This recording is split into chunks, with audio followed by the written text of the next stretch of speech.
Hello and welcome to PREFACE, a series of interviews coming to you on the sidelines of the International Book Fair here in Algiers from All 24 News. Throughout the week, we're bringing you a series of authors, university lecturers and professors, as well as thought leaders from international arena or the national arena. Today, we're delving into the world of artificial intelligence, and joining me today to speak about this kind of world-changing topic, we're joined by Warda Bailish, CEO of Bold, the company specialized in data services and artificial intelligence, and also the author of the book, The Human in the Era of Artificial Intelligence. Welcome, Warda. Hi, dear Usama. Thank you for the invitation. I am so glad to be here with you today. So, as the world is evolving and artificial intelligence is taking more and more place in the world, and a lot of people hear about it everywhere in daily life, in professional settings, how do you see the human experience nowadays with artificial intelligence? Very interesting question for the first one, Usama. For me, the human experience is defined by how consciously we are doing it. And artificial intelligence is, let's say, directly is redefining how we perceive our humanity, how we perceive our world. So for me, it's very important to stay conscious and to mention that this artificial intelligence is accelerating, not stopping. So just to keep in mind that we have values and how we can, because we are today at the SILA in Algiers, how we can perpetuate and keep our legacy. So you have talked about the accelerating artificial intelligence. How do you think the human should keep up with the pace of the accelerating artificial intelligence? Okay, you have a very good question today. The first to do is to take the time to reflect. Because if we just follow this acceleration, we will lose ourselves. So we are not machine.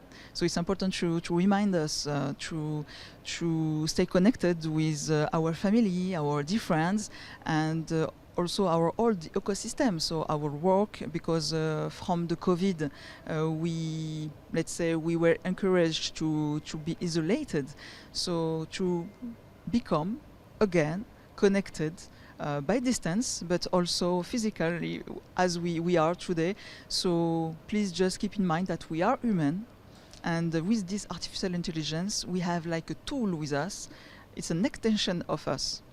So some people believe that artificial intelligence is weakening humans or even replacing the human existence in every aspect of life. And others also believe that it is empowering the human existence. So where do you stand between these two visions?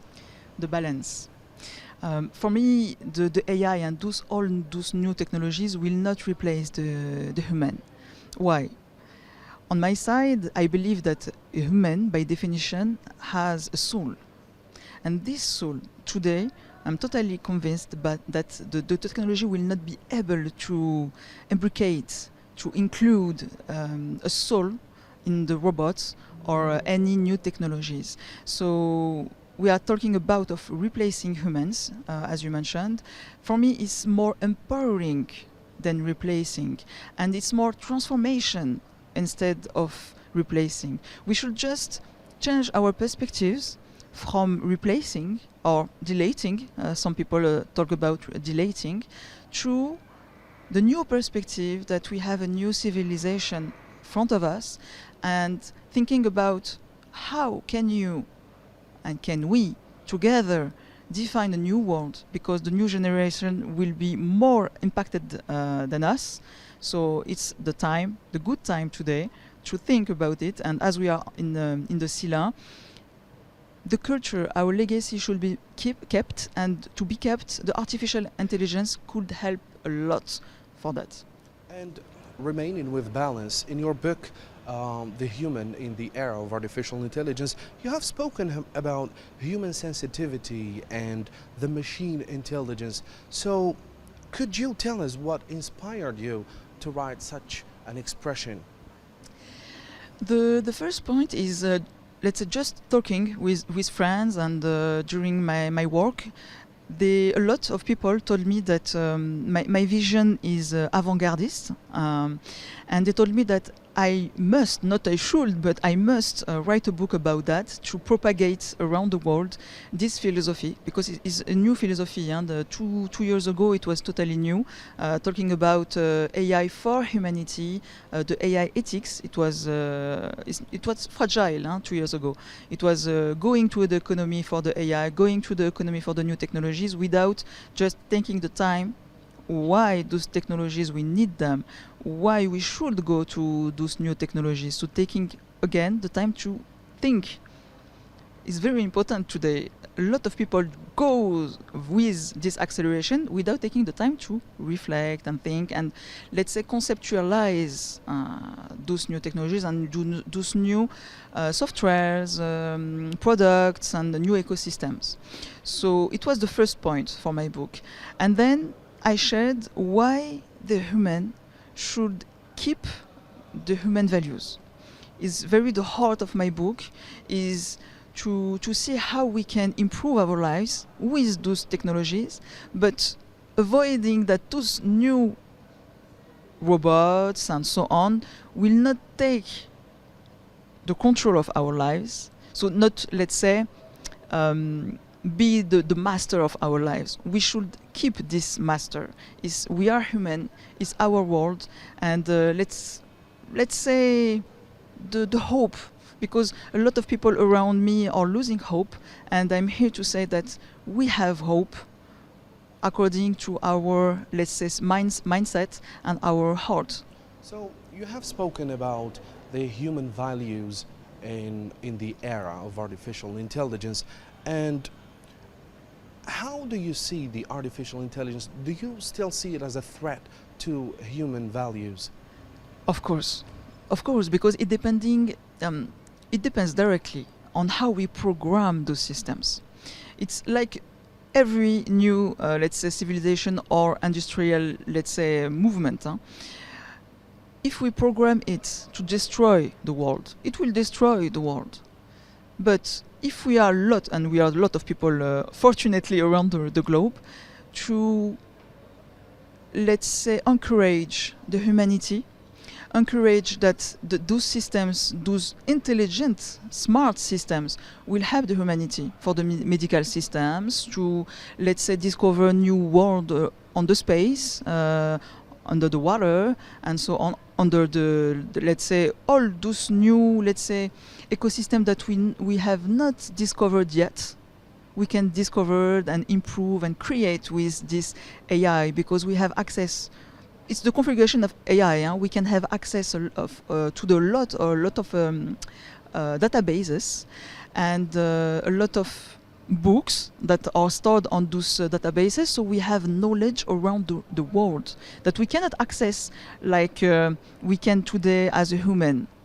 So for me, it's an improvement, but depending on how we program it. So Algeria, as you know, has made a substantial stride in digital transformation, and it's still working on its digital transformation. How do you see the country positioning itself in the AI era? Great, so great, because I was at the IATF and many events here in Algeria and in Algiers, and I can, let's say, have a testimony on that, that I see a lot of improvement, because I have so young people developing like MVPs to develop new systems, new products. So on AI, but also new technologies. I permit to insist on new technologies, because it's not only AI. AI is just the foundation for new technologies that are coming also. We're talking about the digital transformation in general, and not only artificial intelligence. But as you have built Bolt, a homegrown data company, and what are the challenges and opportunities that you could, or you have already faced in the Algerian business ecosystem? It depends on the maturity mostly, because AI needs more and a lot of data. I saw here in Algeria that we have less data than other countries or other continents. But also we need a mindset for the data. It's a strategical mindset. So how we can make the infrastructure more efficient to welcome those big data, to structure them very, let's say, to be efficient, but also to have the good quality, to be able to use them. Because if you don't have a good quality, and this is not only in Algeria, it's around the globe, it's very important to keep in mind that if the data is not qualitative, the AI results will not be qualitative. So the same process leads to the same results. Exactly. If I can sum it up. Yes, Osama. Yeah. So how can Algerian universities, along with private initiatives, work side by side in developing AI skills, especially in Algeria, if we can say? This one also I saw it. So big companies from Algeria are working with the big universities that we can mention. For example, Bab Zouar. So those synergies already exist, and they like incubators. They are launching and startups, but also like an let's say innovation without startup, but will. I will just keep 1 minute, few seconds for that, because it's important also. It's for the young people that would like to make an entrepreneurship. If today you launch a startup, and it's not a really defeat for me, because your solution, your idea could help the next step of your world, but also could help the university or the company and so on, or the partners that have sponsorship the product. So just to propagate that we need to have the mindset to be resilient, that if today is not working, it could help another way. So it's very important for me. So I think this is why we should have similar events to the book fair, for example, to create bridges between business and let's say technology and even knowledge. Yes, indeed. And for me, the synergies and the collaboration could be private, as you mentioned, with universities also, and with the government. It's very important, because AI, by its configuration, is, let's say, a geopolitical issue. So the government should be involved on those topics. But also don't forget the associations, because they have the reality of our lives. Civil society in general. Exactly, civil, societal. All those challenges should be included and involved on those reflections, because if you develop something that is totally decorrelated of the reality, it will not help the country and the nation and the people. And also to think again, for me, is very important. This word is very important, to think before acting. Yeah, so let's talk ethics now. There is a lot of debate around privacy, transparency, and responsibility in AI. How do you think we can ensure technology stays human-centered? Very good question. Thank you again, Osama. First point is to check the program. The program should include, let's say, steps that check that the data is really representative about the Algeria. Because if you take a program from America that is totally decentered and declarated about our nations, our values, and our principles, so it's very important to keep in mind that the first step is to check the program, to be aligned and designed as Algeria, d'accord? And the second point is for the explainability. Artificial intelligence, we have a big challenge today to be able to explain why AI, for example, if somebody is sick, to explain why we are talking about the cancer, for example, and let's say, because we have a predictive result. So if you go as your doctor and just say that in 10 years you will have a cancer without explaining it, is very difficult and it's dangerous. So the second point is to explain why and to check. These are the two big challenges. And also the third point, I will conclude with that, is to check about the energy, the consumptions. AI is consuming a lot of ecological energy.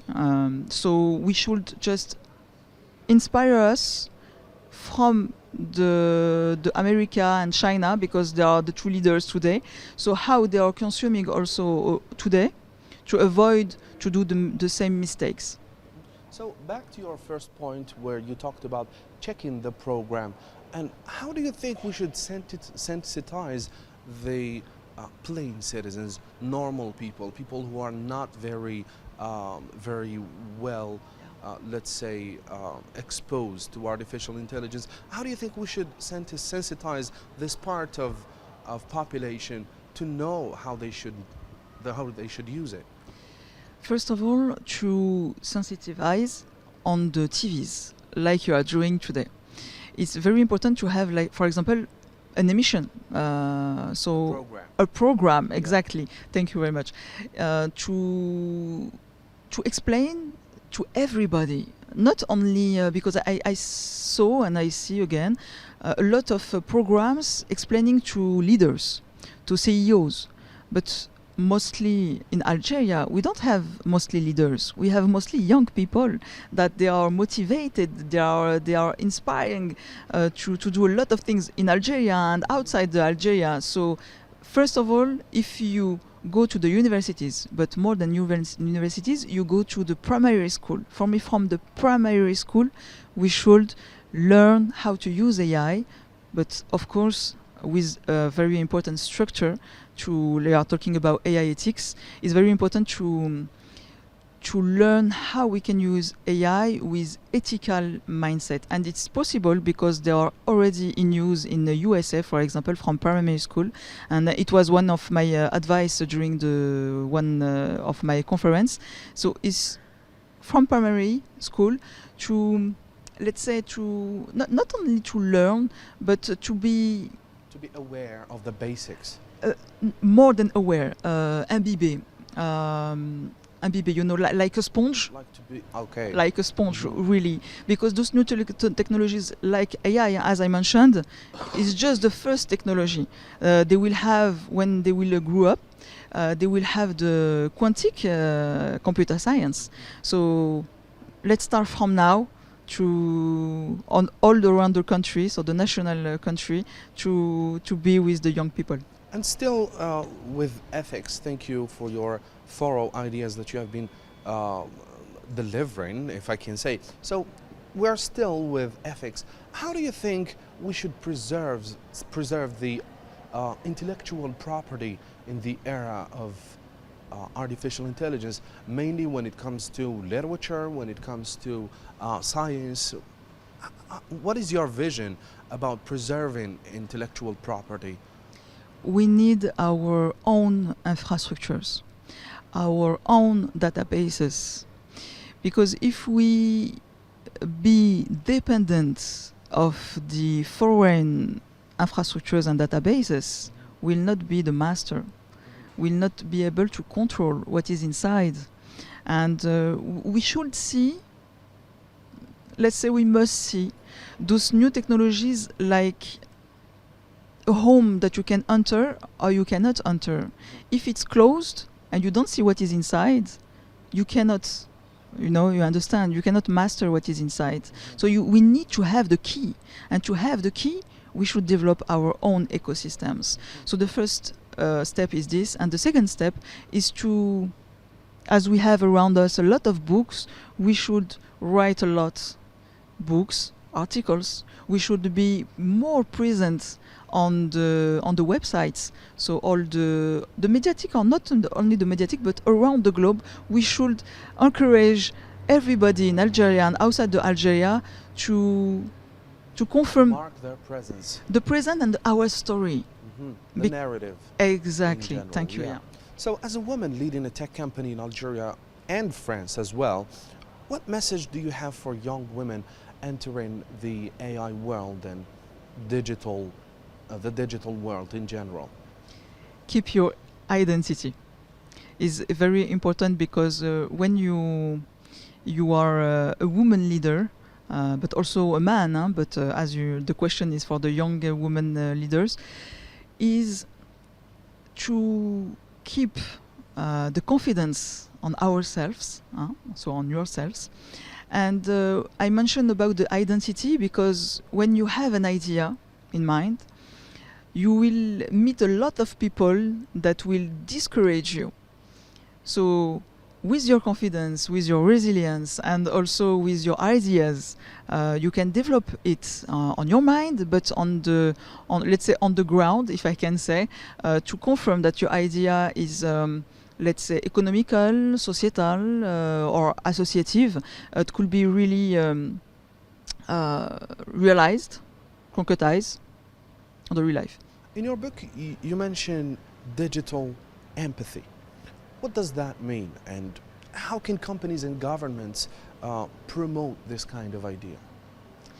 As humans, we have emotions. We live them, we feel them. The machine is just statistics. It's mathematical. So they cannot feel like us. It's just, for example, if you have this emotion, so we will, let's say, send to those intelligent smart systems a lot of pictures. Those pictures we will mention, like you can see like the small images that we can learn when we are very young. This is a cat and this is a dog and so on. Artificial intelligence it's the same. It's like a new intern that is learning the life, learning to interpret and understand what he's saying, what he's seeing and living like not like a human but with false eyes. So how they can do it, to answer your question, is again to train the people, train the nation, and to understand that it's a machine. It's an illusion for many people that as the machine is answering as we want the machine is answering, we can too fastly say that he's understanding us. It's not an understanding us, it's just mathematical. So just to keep in mind that it's a machine, it's not a human. It can answer and, let's say, understand us, but it's not a real understanding as we know it as a human. So Algeria often highlights innovation as part of its international and diplomatic image. And how do you think AI can be part of promoting this diplomatic and international image? Communicating much more than today. I would like to see for me it's the tech diplomacy actually, and on the government side level, it's very important to be everywhere, the presence again. So as much as we are present and we prove that we have capacities, we have a big potential. Economically, also, it's talking about not only about the quality of our image; it's also about the quantity of the appearance of our image. Of course. For me, both are working together. We cannot work only for the quantitative. We need the qualitative, of course. Exactly. But for me, if you have the quantity with the quality, the work is talking for you. You don't need to say more. So finally, what's next for you and for Algeria's AI, and in the coming years, maybe in the short term or long term period? Yeah, for the long term, I would like to see the Algeria shining with its own AI system. And in a short-term point of view, I would like to contribute to this shining, to help the young people to learn, to be with a strategical mindset. And as we are at the SILA, I will do my best to meet a lot of people and to mention that AI will help to keep this legacy through the books, but as you know, today let's say we are reading less and less, mostly the young people. So just to encourage that we can read also on our digital era. So just please give the hope, keep the hope and let's move to the humanity. So AI for humanity and not the opposite. Thank you so much, Warda Bailish, for your refreshing and engaging ideas that you have shared with us. Thank you, viewers, for watching. I was with you, Usama Ayadi, on All 24 News, on the sidelines of the International Book Fair, on the special interview Preface. Thank you so much, and stay tuned with the rest